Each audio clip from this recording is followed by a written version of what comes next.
The notification sound was unmistakable.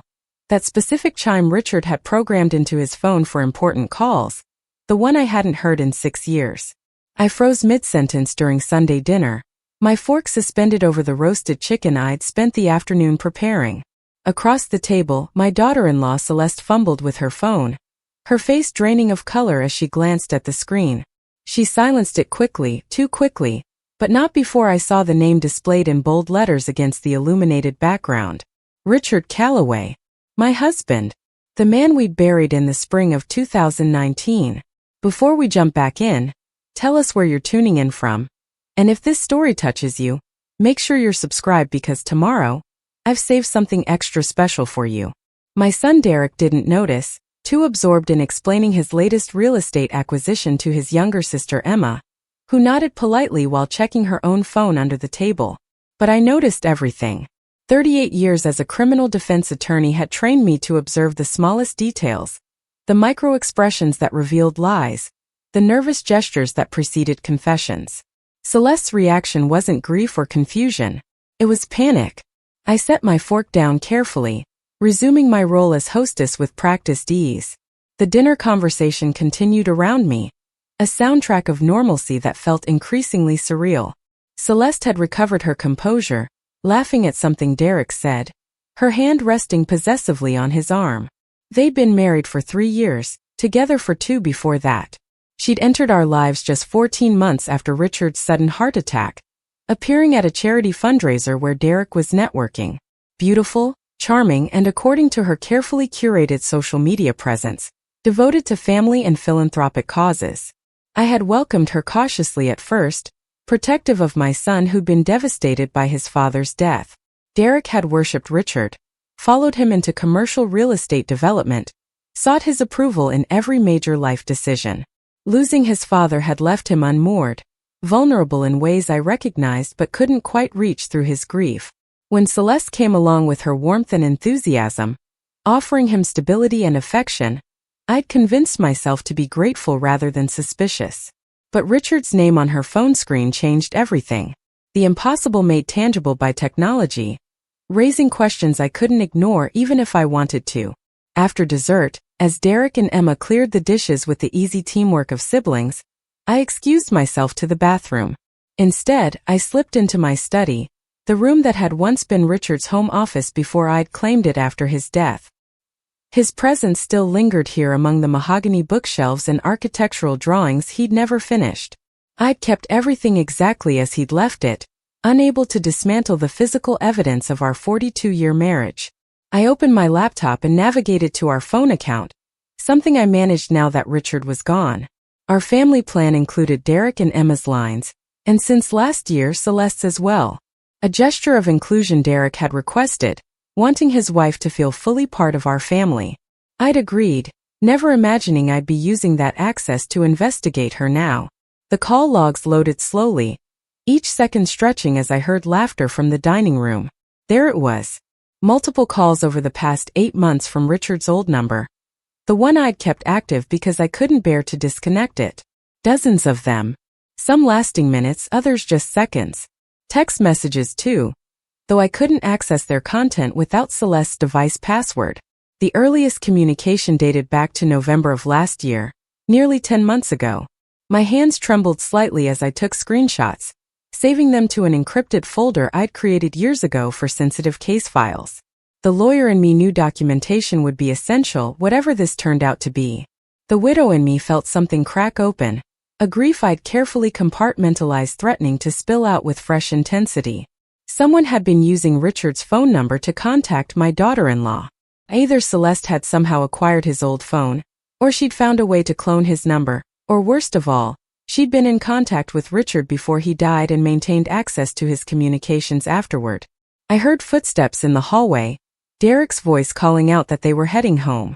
I closed the laptop and composed myself with the discipline that had carried me through countless difficult trials. When I emerged from the study, Celeste was waiting in the foyer, her designer coat already buttoned, her smile perfectly calibrated. "Thank you for dinner, Judith," she said, kissing my cheek with practiced affection. Everything was delicious as always. Her perfume was expensive and distinctive, The same scent I'd noticed lingering in Richard's car the week before he died. At the time, I'd attributed it to a client or colleague he'd given a ride to. Now, that memory took on sinister new dimensions. "I'm glad you enjoyed it," I replied, matching her tone exactly. "We should do this again soon. Perhaps next time at your place." Something flickered behind her eyes, too quick to interpret. "Of course," she agreed. "I'll check our calendar and send you some dates." She linked her arm through Derek's, and they left together, the perfect couple heading home to their perfect townhouse in the North End that Derek had purchased with money from his trust fund, the one Richard and I had established for our children's futures. After they departed and Emma left shortly after, I returned to my study and pulled out the box I'd been avoiding for 6 years.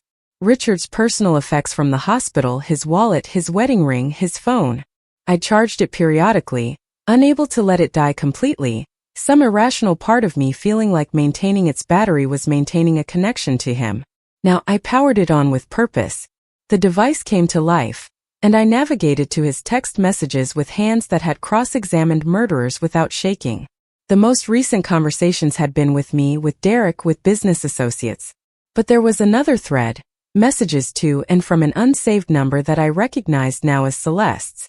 The exchanges went back 18 months before Richard's death, far earlier than when Derek had supposedly met her.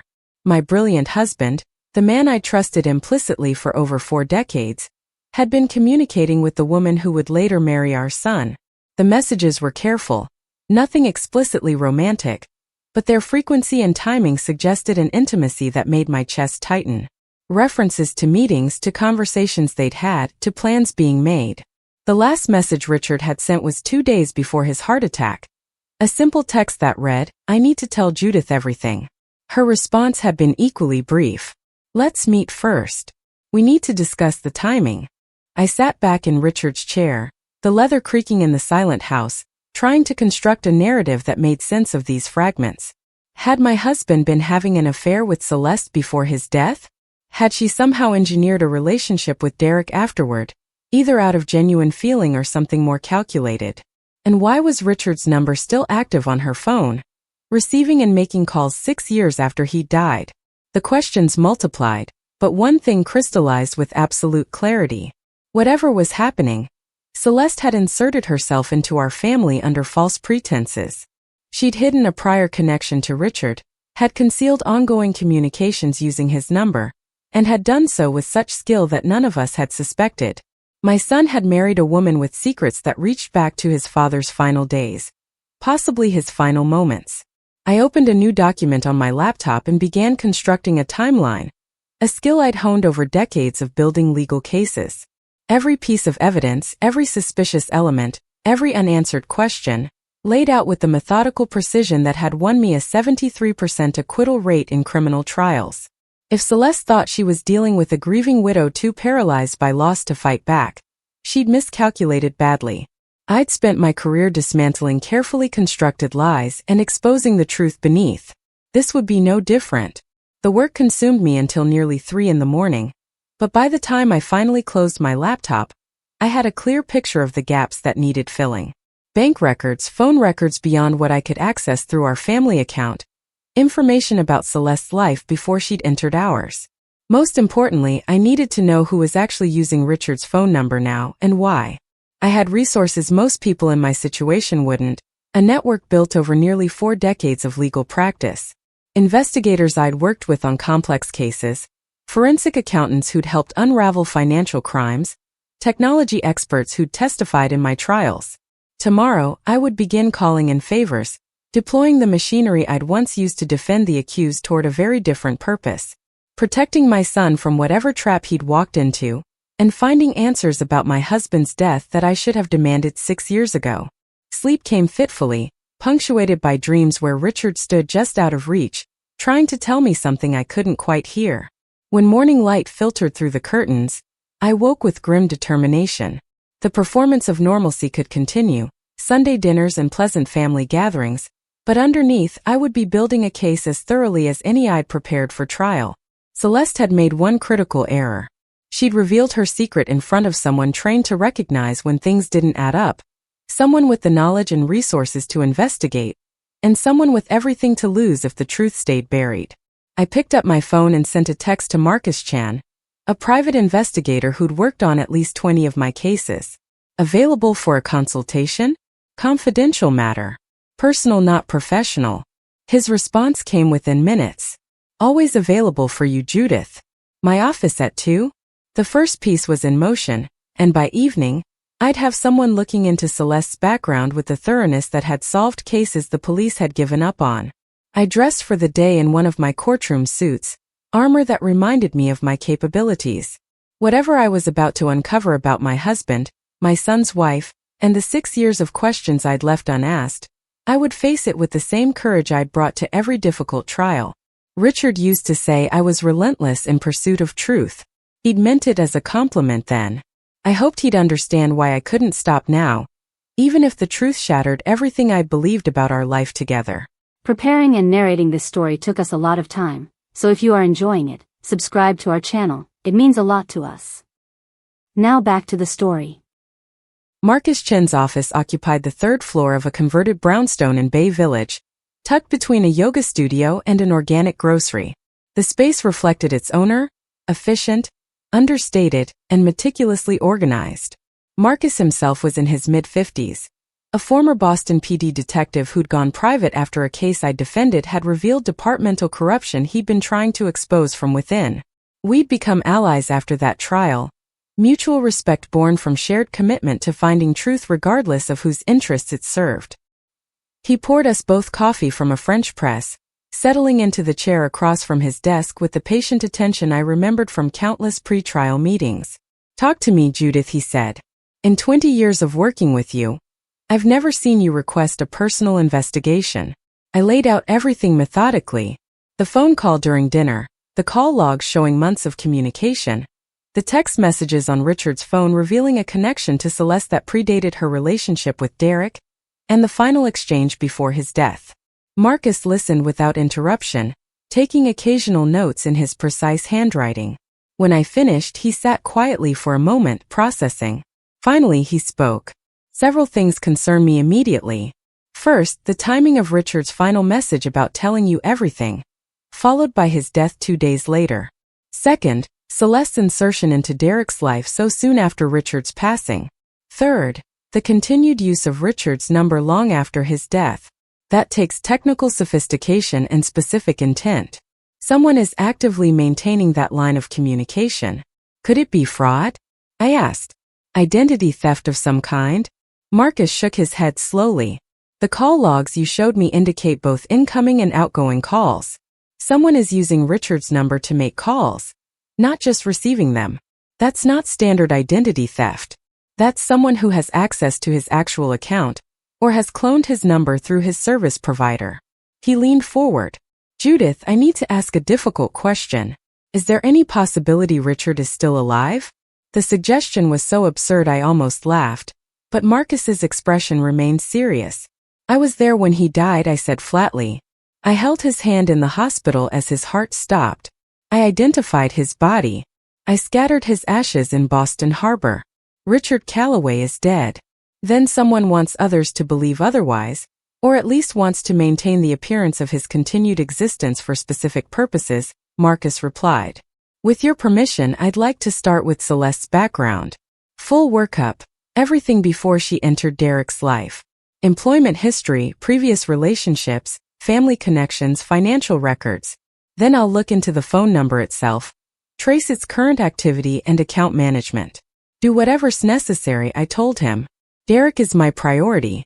If he's in danger, if this woman has targeted him for some reason related to Richard, I need to know before more damage is done."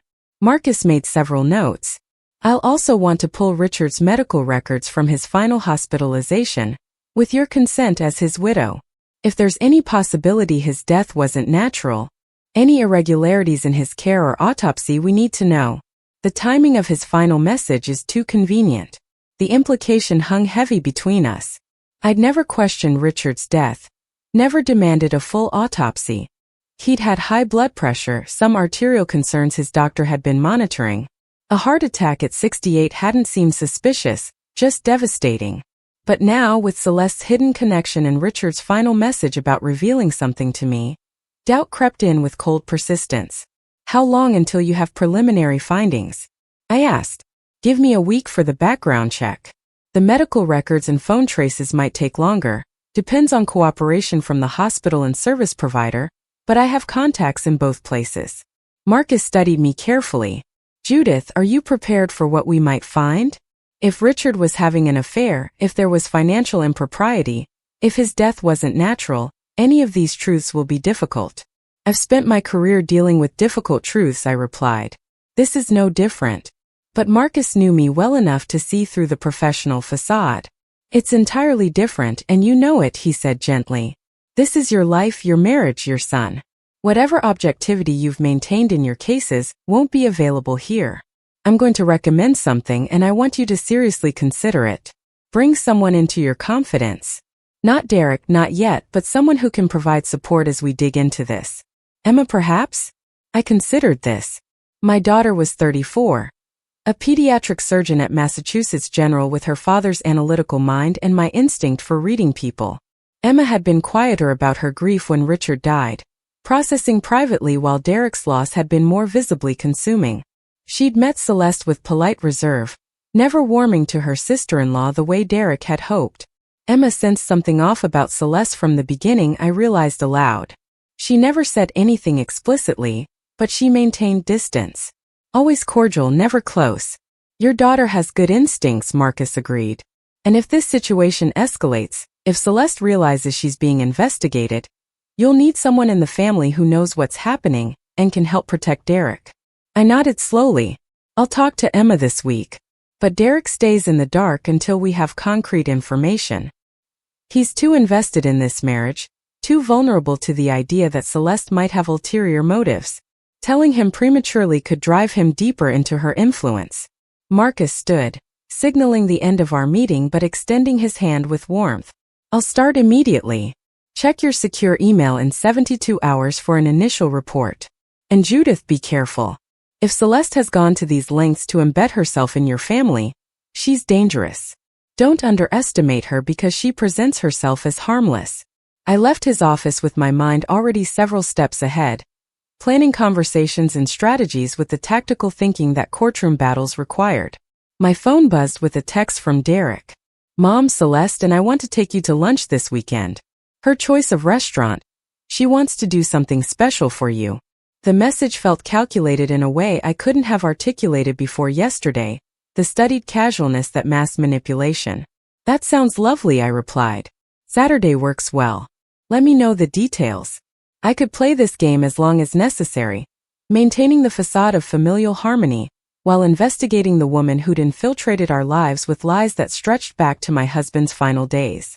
That evening, I called Emma from my study, door closed and voice low despite being alone in the house. She answered on the second ring, sounding tired but alert. Mom, everything okay? You never call this late. I need to talk to you about something. Can you come by tomorrow evening after your shift? It's important and it needs to be in person. There was a pause. Then Emma's voice shifted to the focus tone she used in medical emergencies. I'll be there by 7. Should I be worried? Not yet, I told her. But I need your help with something, and I need your discretion. This doesn't involve Derek yet, but it might. After we hung up, I sat in Richard's chair and allowed myself a moment of pure grief, the kind I'd suppressed through the funeral and the aftermath and the endless months of adjustment to widowhood. If my husband had betrayed me, had hidden an affair or worse, it would rewrite our entire marriage. Every memory would be tainted by doubt, every moment of intimacy shadowed by questions of authenticity. But I couldn't afford to collapse into that pain yet. First I needed answers. Then I could decide how to feel about them. I opened Richard's phone again, scrolling through the messages with Celeste one more time. There was something I'd missed initially, a reference in one exchange from several months before his death. See mention meeting your contact about the Portland property. Followed Richard's response, that's moving faster than I expected. Make sure the paperwork is solid before we proceed. Portland property. I pulled up Richard's business files, searching through his development projects. There it was, a small commercial building acquisition in Portland, Maine that had been in negotiation when he died.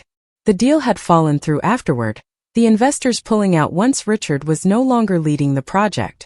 But why would Celeste have been involved in his business dealings? And who was the contact she'd mentioned? I made a note to have Marcus investigate the Portland property, the investors involved, and any financial records associated with that deal. If Richard and Celeste had been working together on business matters, there would be paper trails, money movements, documentation that couldn't be hidden as easily as text messages. The pieces were accumulating, but the picture they formed remained frustratingly incomplete. A secret relationship, business dealings, a convenient death, and a calculated insertion into our family afterward. Each element suggested planning and purpose, but to what end? What had Celeste gained by marrying Derek? Access to the family money certainly, but she'd had that through her connection with Richard if they'd been involved before his death. There had to be something else, something I hadn't identified yet. My phone buzzed again, this time a text from Celeste herself. Looking forward to Saturday lunch. I've picked somewhere I think you'll love. It felt like a challenge, though her words were innocent enough. I saved the message, adding it to the growing file of documentation. Everything would be preserved, every communication cataloged. When the time came to confront her, I wanted an unassailable record of her deception. Saturday, I replied simply, matching her tone. I returned Richard's phone to the box and locked it in my study safe, then prepared for bed with the unsettled feeling that comes from knowing sleep will bring no rest.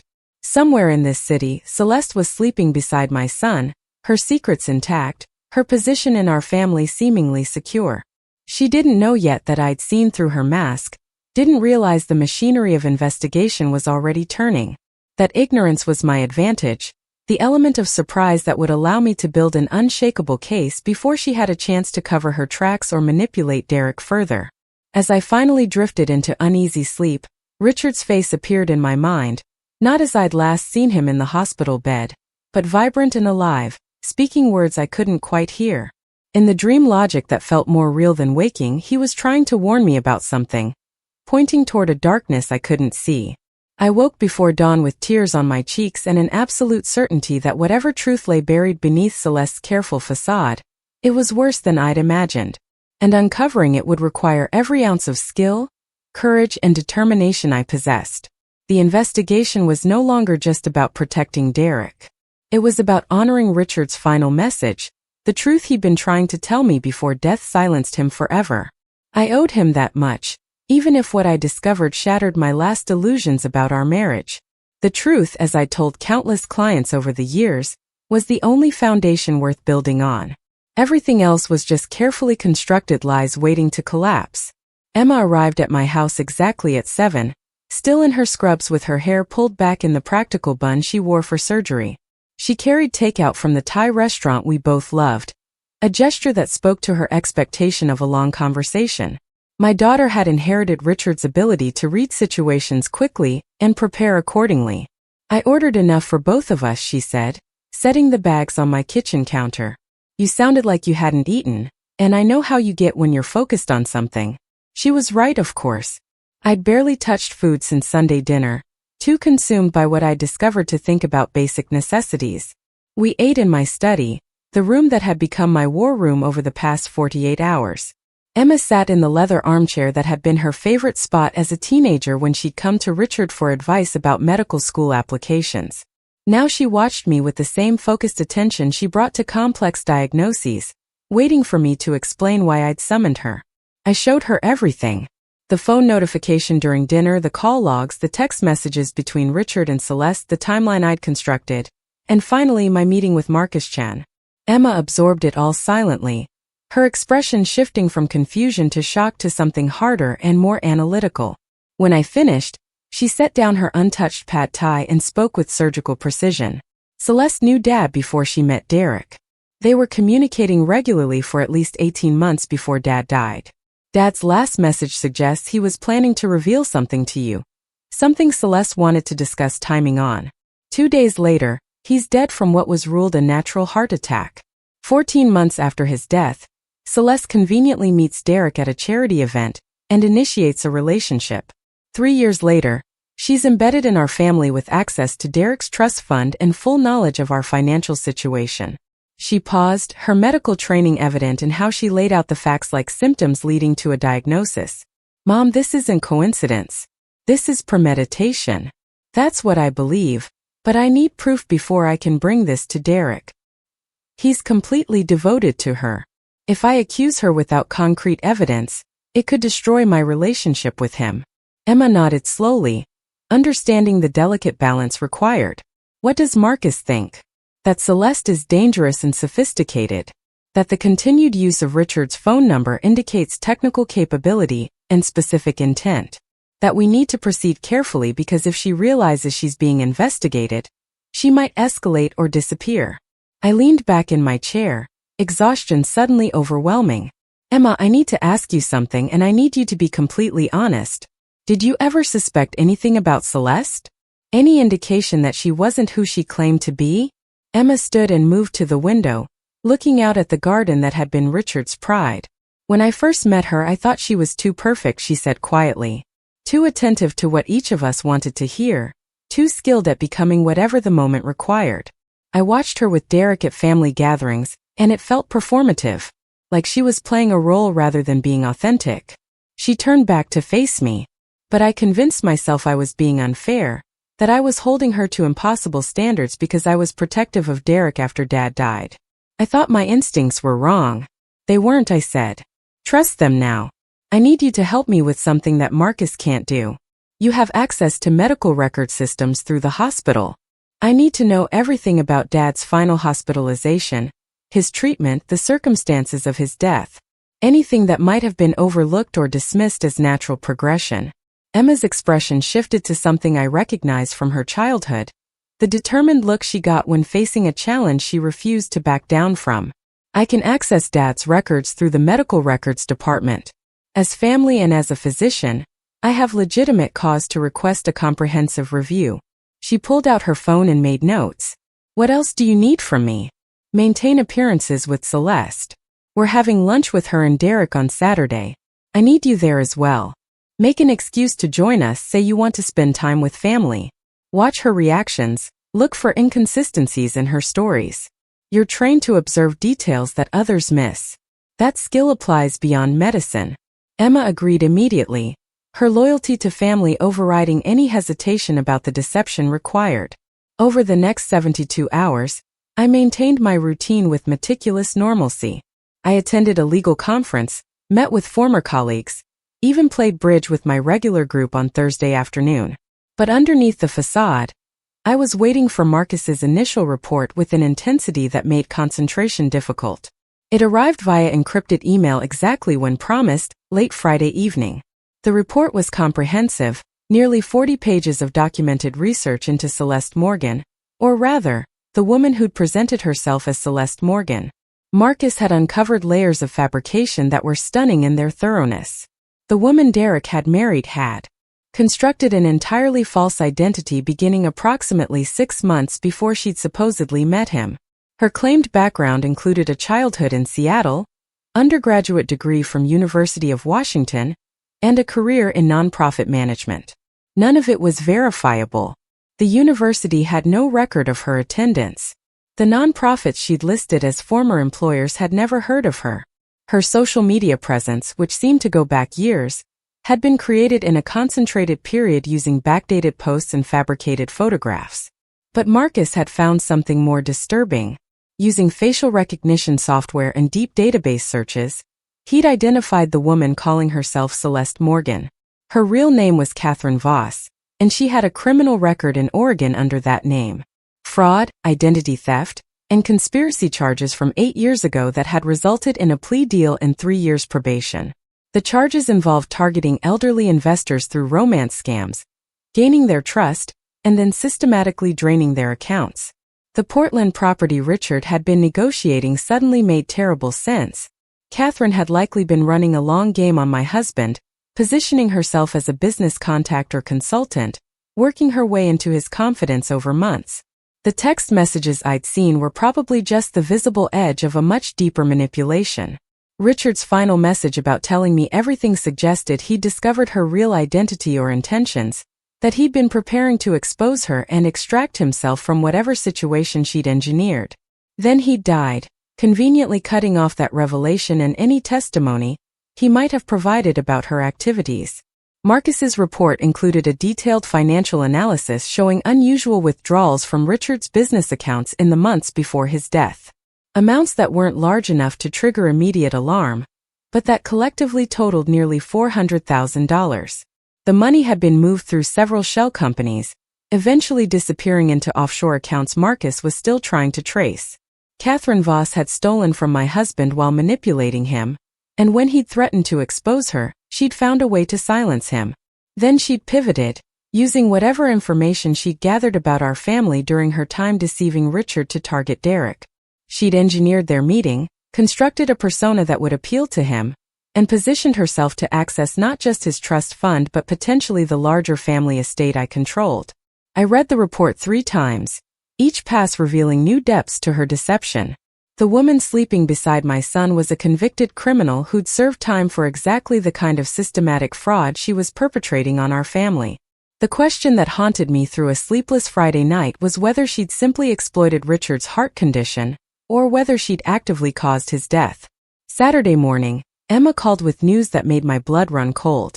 I've reviewed Dad's medical records thoroughly, and I found something the attending physicians missed or dismissed.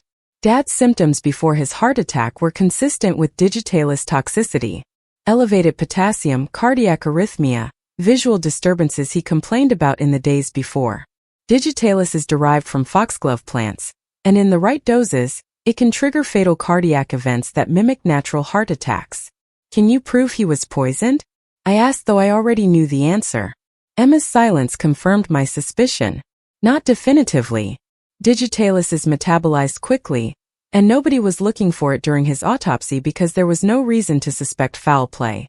But Mom, the symptom pattern is there in his medical notes if you know what to look for. Nausea, confusion, the vision problems. I remember him complaining about seeing yellow halos around lights 2 days before he died. That's a classic sign of digitalis toxicity. The silence between us was heavy with implication. Catherine Voss had likely murdered my husband, made it look natural, stolen hundreds of thousands of dollars from him, and then coldly calculated how to continue her exploitation by targeting his grieving son. The scope of her cruelty was breathtaking. The calculated nature of every move she'd made over years demonstrating a level of predatory skill that explained why she'd been successful enough to accumulate a criminal record. The lunch reservation was for 1 o'clock at a waterfront restaurant in the Seaport District, trendy and expensive.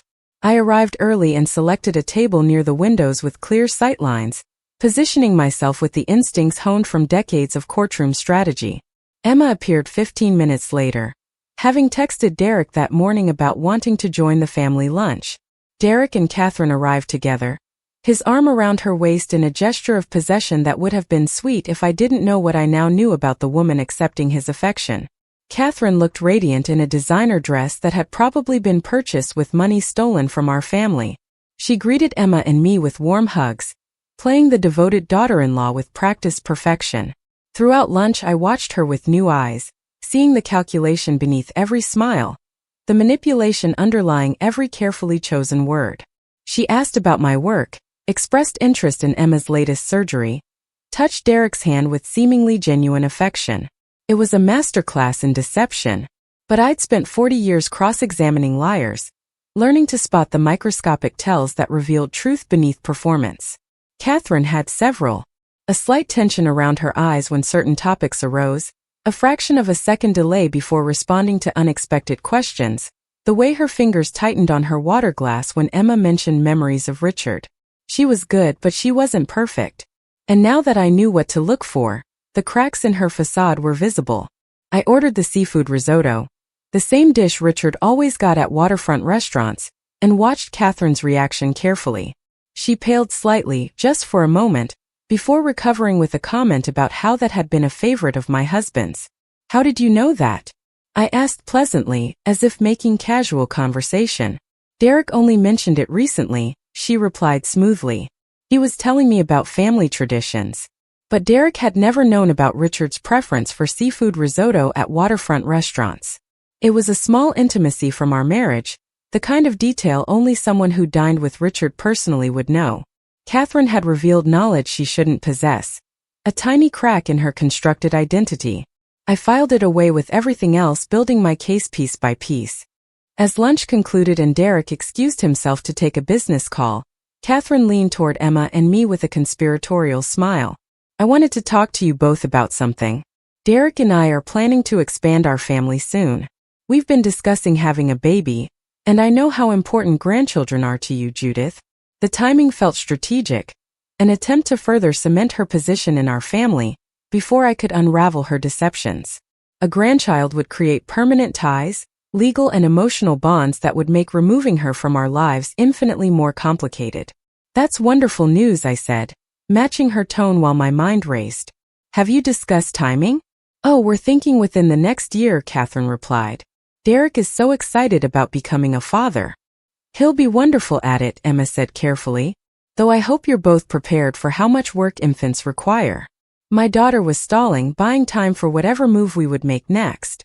When Derek returned and we prepared to leave, Catherine hugged me with what felt like triumph in her grip. Thank you for being so welcoming, Judith. Family means everything to me. I returned the embrace, allowing her to believe she'd secured another victory. But as I felt her arms around me, I thought about Richard's arms that would never hold anyone again, about the poison that had likely stopped his heart, about the systematic theft and lies that had characterized this woman's entire presence in our lives. You have no idea what family means to me, I said quietly, a promise she was too confident to recognize as a threat. After they left, Emma and I sat in my car in the parking garage, processing what we'd witnessed. She knows, Emma said flatly.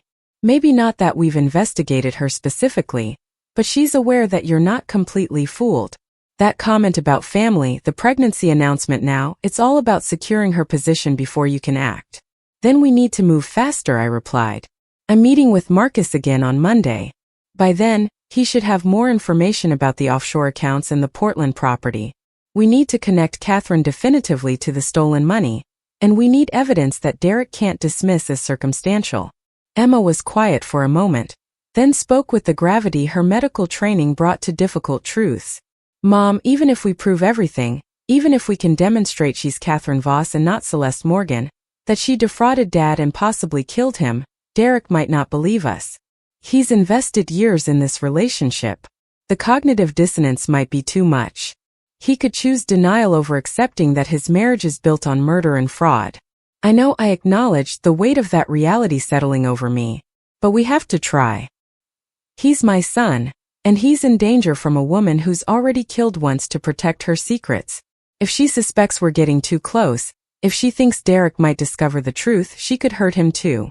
The rest of the weekend passed in a blur of preparation. I compiled every piece of evidence we had, organized it into an irrefutable presentation, and prepared for Monday's meeting with Marcus. Emma retrieved additional medical documentation, building a case for digitalis poisoning that would at least raise reasonable suspicion, even if it couldn't prove murder definitively. We worked parallel to each other, driven by the shared knowledge that time was running out. Marcus's office on Monday morning held 3 additional people I recognized. Sarah Kim, a forensic accountant I'd worked with on embezzlement cases. Thomas Wright, a technology expert who'd testified in my trials about digital evidence and phone records. And Detective Patricia Moreno, recently retired from Boston PD's fraud division, and someone I'd both opposed and allied with depending on which side of cases we'd found ourselves. We have enough for a criminal investigation, Marcus began without preamble. The identity fraud alone is prosecutable. The financial theft from Richard's accounts is documented and traceable. Combined with Emma's medical findings suggesting possible homicide, we have grounds to approach the DA's office. Sarah stepped forward with a tablet displaying complex financial flowcharts. I've traced the money Catherine stole from Richard through 7 different shell companies and 2 offshore accounts in the Caymans. The ultimate destination appears to be a trust fund established in Catherine's real name. She's been building a financial cushion using stolen assets, likely planning for the day when she'd need to disappear again. The total we can verify is $620,000, but there are additional transactions I suspect involve Richard's money that I can't yet prove. Thomas took over, pulling up phone records on the large monitor. Catherine has maintained active control of Richard's phone number through a process called SIM swapping. She convinced his service provider she was an authorized user and had the number transferred to a device she controls. That's why calls from Richard's number still appear on her phone. She's used it periodically to contact business associates, likely to delay questions about his death, or maintain access to accounts that required two-factor authentication linked to that number. Detective Moreno added her perspective with the directness I remembered from our professional interactions. Based on what I'm seeing, Catherine Voss is a sophisticated predator with a pattern of targeting wealthy individuals, establishing trust, exploiting them financially, and disappearing before consequences catch up. Her prior conviction in Oregon should have prevented her from getting anywhere near your family, but she successfully constructed a new identity that avoided background checks. The attempted pregnancy she mentioned to you is a classic escalation pattern. Create permanent ties that complicate prosecution and provide leverage for financial settlements if she's exposed. So we have enough to prosecute, I said, seeking confirmation. Can we arrest her now before she does more damage? Marcus and Detective Moreno exchanged glances, and I recognized the hesitation that preceded bad news. The problem is Derek, Detective Moreno said bluntly. He's an adult who entered this marriage willingly. Any money he's given her or accounts he's shared with her were his legal right to do so. We can prove she defrauded Richard, but prosecuting her for crimes against Derek when he doesn't view himself as a victim is complicated. If he defends her, claims he knew about her past and didn't care, it undermines the case. Then we need Derek on our side before we move forward, I concluded. Which means showing him everything, convincing him that the woman he loves is a murderer and a thief, and hoping he's strong enough to accept that truth without completely falling apart. The weight of that conversation hung over me like a physical burden. I had to destroy my son's marriage and his faith in his own judgment, had to force him to confront that he'd been targeted and manipulated by the same woman who'd likely killed his father. Marcus organized the evidence into a presentation that was thorough but not overwhelming, designed to lead Derek through the discovery process the same way I'd experienced it. Emma agreed to be present for the conversation, both as support and as a medical authority who could speak to the poisoning evidence. We scheduled it for Wednesday evening at my house, neutral territory where Derek would feel safe even as his world collapsed. I called Derek on Tuesday and asked him to come for dinner, just the three of us, mentioning I had something important to discuss about the estate. He agreed readily, always respectful of family matters involving Richard's legacy. I didn't tell him to come alone, but I made it clear the invitation was specifically for him. Catherine would be excluded from this particular family gathering. Tuesday night I dreamed of Richard again, but this time the dream was different. He stood in the garden, healthy and whole, holding out his hand to me with a look of desperate urgency. Behind him, Catherine's face flickered between her false identity and something darker, something predatory. Richard's mouth moved, forming words I strained to hear over the roaring in my ears. Protect our son, he seemed to say. Finish what I couldn't. I woke with tears streaming down my face and an unshakable conviction that Richard had known, in those final days before his death, exactly what Catherine was. He'd been trying to stop her, trying to protect our family, and she'd silenced him before he could succeed. Wednesday arrived with the weight of inevitability. Emma came early, helping me prepare the dinner Derek had always loved as a child. Roast chicken, garlic mashed potatoes, green beans from the garden Richard had planted years ago. Comfort food for a conversation that would offer no comfort at all. We set the table in my formal dining room, the same room where we'd shared so many family celebrations, where Richard had toasted Derek and Catherine's engagement 3 years ago with champagne and hope for their future. Derek arrived at 6:30, dressed casually in a way that suggested he didn't anticipate the formality of what was coming. He hugged Emma and me, commenting on how good the house smelled, completely unaware that in the next few hours, everything he believed about his life would disintegrate. We made small talk through dinner, letting him eat and relax, building toward the moment when I would have to break his heart in order to save him.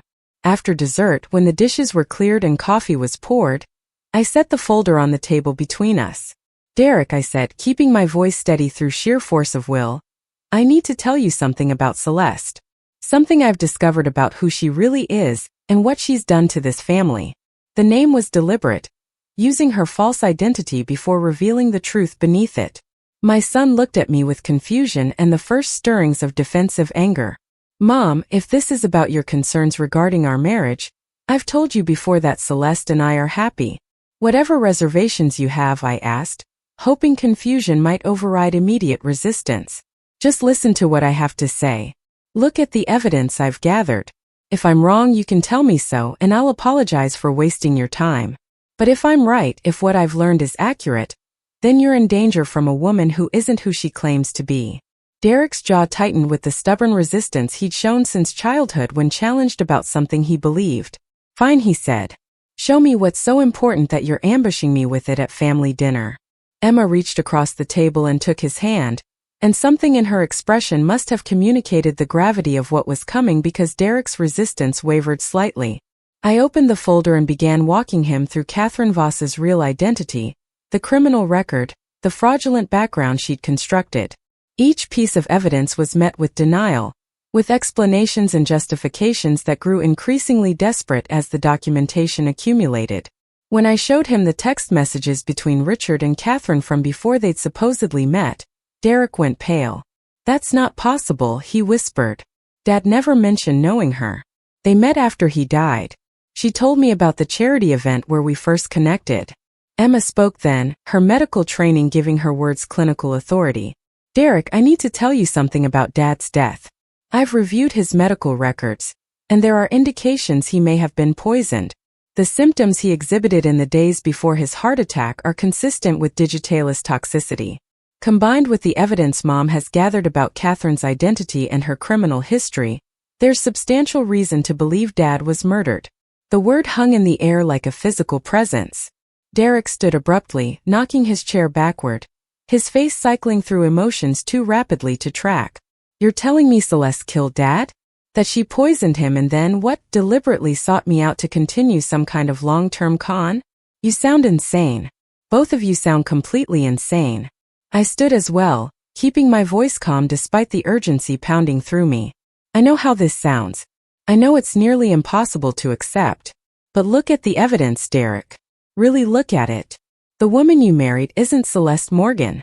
She's Catherine Voss, and she has a criminal record for exactly this kind of fraud. She stole hundreds of thousands of dollars from your father. His last text message 2 days before he died said he needed to tell me everything. He knew what she was and he was going to expose her. Derek grabbed the folder, rifling through the documents with shaking hands.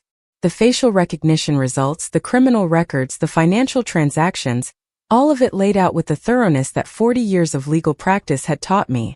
His breathing grew ragged as he read, as the carefully constructed world Catherine had built for him crumbled page by page. When he reached the text messages, the ones that predated their supposed first meeting by years, he made a sound somewhere between a sob and a shout. This can't be real, he said, but his conviction was fracturing. She loves me. We're planning to have a baby. She couldn't have. Emma moved to his side, her hand on his shoulder with gentle pressure. Derek, I'm so sorry. I know you love her. But the woman you love doesn't exist. She's a construct, a carefully designed persona meant to exploit you the same way she exploited Dad. Marcus Chun, the investigator who compiled this, has worked with Mom for 20 years. He doesn't make mistakes like this. The evidence is solid. My son collapsed back into his chair, the folder spreading across the table as papers scattered. For several minutes he said nothing, just stared at the documentation that proved his marriage was a lie. When he finally spoke, his voice was hollow. What do I do? How do I? He couldn't finish the question. Emma and I sat on either side of him, creating a physical barrier between him and the grief trying to consume him. First, I said, we protect you.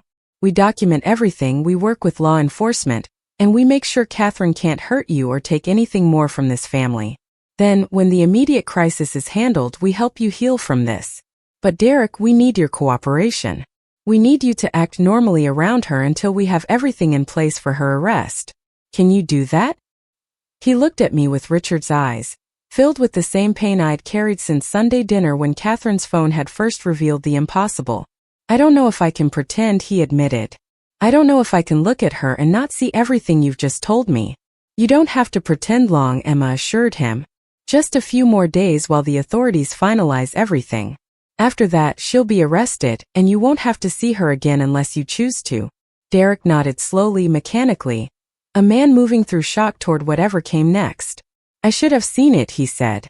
There were moments when something felt off, when her stories didn't quite align or her reactions seemed calculated. But I loved her, or I thought I did, and I explained away every doubt. The guilt in his voice broke my heart in ways Catherine's betrayal hadn't managed.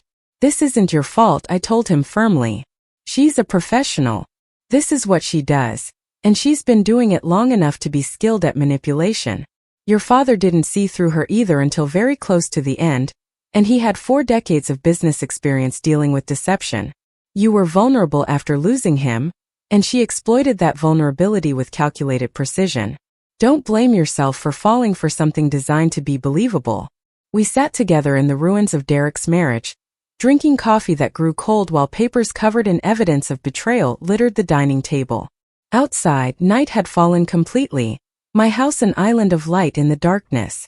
Inside that light, we began planning for what came next.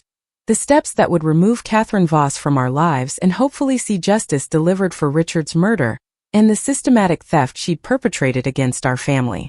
But even as we planned, I knew the hardest parts were still ahead. Derek would have to face Catherine knowing the truth, would have to maintain normalcy while horror screamed beneath his surface. Emma would have to provide medical testimony that her father had been poisoned, would have to stand in depositions and potentially trials speaking about his death with clinical detachment. And I would have to watch my son suffer through the collapse of everything he'd believed about his marriage, unable to spare him that pain but determined to at least ensure it led somewhere that resembled justice. Richard's presence felt close in those moments, as if his spirit occupied the empty chair at the head of the table. I imagined he was proud that we'd uncovered Catherine's deceptions, that we were protecting Derek the way Richard had tried to before death stopped him. But I also imagined his sorrow at what this knowledge cost our son, at the innocence Derek had lost and would never recover. The price of truth was always high. Tonight, watching my son grapple with devastation, that price felt almost too steep to bear. But bearing it was the only option available. Catherine Voss had taken too much already. She wouldn't take anything more, not if I had any power to stop her. And after 40 years of winning cases, I had power enough. The arrest happened on a Thursday morning, choreographed with the precision of a military operation. Detective Moreno coordinated with the DA's office, armed with warrants for Catherine's arrest on charges of identity fraud, grand larceny, and conspiracy to commit murder. Derek had agreed to leave their townhouse early that morning under the pretense of an emergency business trip, giving law enforcement clear access without warning Catherine. I wasn't present for the actual arrest, but Marcus called me immediately afterward. She didn't resist, he reported, maintained complete composure, asked for her attorney, and said nothing else. Classic behavior for someone who's been through the system before. Derek was safe at my house, Emma having taken personal leave from the hospital to stay with him through the immediate aftermath. My son moved through those first days like a ghost, present physically but absent in every way that mattered. The legal proceedings unfolded with bureaucratic slowness that felt agonizing given what we knew. Catherine's attorney, an expensive criminal defense specialist from New York, filed motions challenging every piece of evidence. The identity fraud charges were solid, supported by documentation that even skilled legal maneuvering couldn't dismiss. The theft from Richard's accounts was harder to prove definitively, requiring Sarah Kim to testify extensively about financial transactions and shell companies. But the murder charge faced the steepest climb. Emma's medical analysis of Richard's symptoms provided reasonable suspicion of digitalis poisoning, yet without definitive toxicology results from the time of death, proving homicide beyond reasonable doubt remained elusive. The prosecution focused primarily on the fraud and theft, treating the potential murder as aggravating context rather than a prosecutable charge. I attended every hearing, sitting in the gallery with the same focused attention I'd brought to countless trials from the other side. Catherine never looked at me, never acknowledged the family she'd systematically betrayed. Her composure was remarkable, the mask she'd worn for years replaced by a different kind of performance, that of the wrongfully accused maintaining dignity under persecution.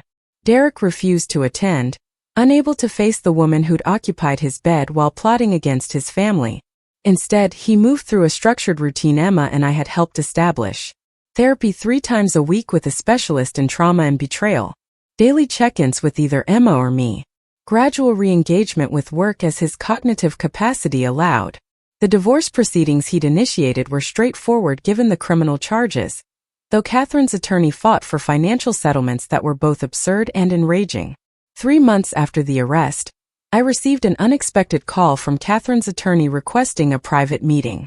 Against Marcus's advice but with Detective Moreno's cautious approval, I agreed. We met in a neutral conference room downtown, the attorney arriving with documents that suggested Catherine had decided to negotiate rather than face trial. My client is prepared to plead guilty to identity fraud and grand larceny in exchange for a reduced sentence and the dismissal of all other charges, he began.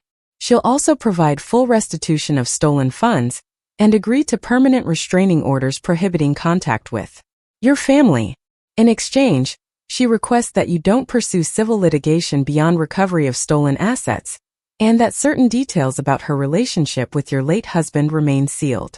I studied the attorney with the analytical gaze I perfected over decades. She's trying to protect Richard's reputation, I said. Whatever their relationship was, whatever she knows about the extent of his involvement with her schemes before he discovered the truth, she's offering to keep that information private in exchange for leniency. The attorney didn't confirm or deny, but his expression suggested I'd interpreted correctly.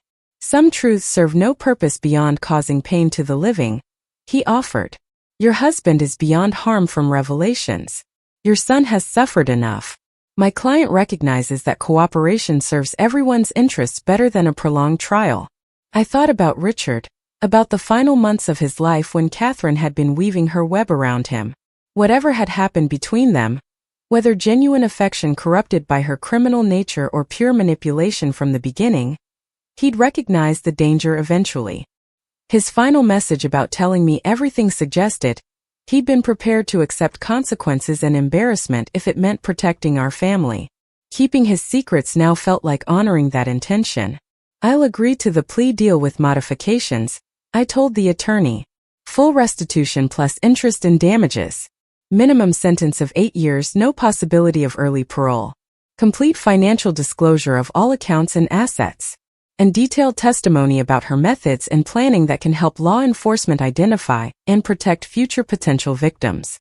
She gives us everything, and in exchange, certain personal details remain sealed. The negotiation took 2 more meetings, but eventually terms were reached.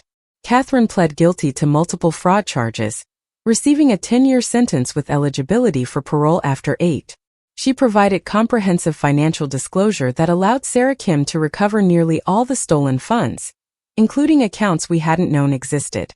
The restitution totaled $840,000, money that would be returned to Richard's estate and eventually to Derek.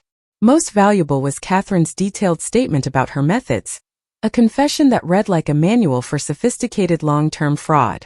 She described how she'd researched Richard through public records and business publications, identified vulnerabilities in his marriage and business practices, and engineered multiple seemingly coincidental meetings before establishing direct contact. She'd studied our family for months before making her move, learning about Derek's personality and interests, positioning herself to become exactly what he needed after Richard's death. Reading her statement was like watching an autopsy of deception, clinical and thorough. She expressed no remorse for the emotional damage she'd caused, only practical regret about making the tactical error of maintaining Richard's phone number, the single decision that had ultimately exposed her. The absence of human empathy in her accounting was perhaps the most chilling element, revealing someone who viewed people exclusively as resources to be exploited. Derek read the statement once at my insistence, then never spoke of it again. His healing process was neither linear nor quick, but gradual progress became visible over the following months. He sold the townhouse he'd shared with Catherine, unable to inhabit space she'd contaminated with lies. He moved into a smaller apartment in Cambridge, closer to Emma, rebuilding his life with deliberate simplicity. One afternoon, nearly a year after Catherine's arrest, Derek appeared at my house carrying a box of Richard's belongings he'd been storing. "I've been going through these," he said, settling into the study that had become our regular meeting place. "There are things I want to return to you, things that should stay in the family home." We sorted through the items together, photographs and documents and small mementos that Richard had saved. Near the bottom, Derek found an envelope marked with his name in Richard's distinctive handwriting. "It's dated 2 days before he died. Derek said quietly, turning it over in his hands. I've been afraid to open it, afraid of what he might have written if he knew what was happening. I remembered the letter Richard had left for me, discovered months after his death among his private papers. It had contained his suspicions about Catherine, his recognition that he'd been fooled, and his desperate hope that I would uncover the truth he'd been too ashamed to reveal while living. Perhaps he'd written something similar to Derek? A warning or an apology or simply a final message of love. Would you like me to leave while you read it? I offered, but Derek shook his head. Stay, he said. Whatever it says, I want you here. He opened the envelope carefully, extracting several handwritten pages. Richard's words flowed across the paper in the confident script I'd known for decades, and as Derek read, tears began streaming down his face. After finishing, he handed me the letter silently. Richard had written about recognizing Catherine's manipulation, about his shame at being deceived and his determination to protect Derek from the same fate. He'd expressed pride in his son, confidence in Derek's strength and character, an absolute certainty that whatever happened, our family would survive and ultimately thrive. The final paragraph spoke directly to the possibility that Richard might not live to deliver this warning personally, a prescient acknowledgement that Catherine represented a lethal threat. If you're reading this after I'm gone, Richard had written, know that my only regret is not protecting you better. Trust your mother. Trust Emma. Trust yourself. You come from people who build and create rather than destroy. Don't let one person's corruption make you doubt the goodness that defines our family. Live well, love wisely, and remember that real strength comes from surviving darkness and choosing light anyway. Derek took the letter back, folding it carefully. He knew, my son said. He figured it out and he was trying to tell us. If he'd lived 2 more days, if he'd made it to that meeting with you, everything would have been different. We sat with that reality, the narrow margin between catastrophe and prevention, between the life we'd lived and the one we might have had if Richard's heart had beaten just a little longer. But he did tell us, I said finally. Maybe not in time to prevent what happened, but in time to help us find our way through it. This letter, the evidence he left, the patterns we were able to recognize because he taught us to look for them. He's still protecting us, Derek. Still guiding us. My son nodded, wiping his face with the back of his hand in a gesture achingly reminiscent of Richard. Over the following months, Derek began to genuinely heal rather than simply surviving. He started dating cautiously, developing relationships with emotional transparency he'd never shown before. He deepened his connection with Emma. Their sibling bond strengthened through shared trauma. And most significantly, he rebuilt trust with me, no longer viewing my protectiveness as interference but as the love it had always been.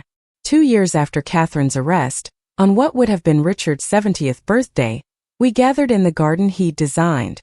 Emma brought her new partner, a fellow surgeon who treated our family with careful respect. Derek came alone but comfortable, no longer desperate to fill the void Catherine had left. I'd prepared Richard's favorite meal, and we ate surrounded by the peonies he'd planted, now blooming in profusion.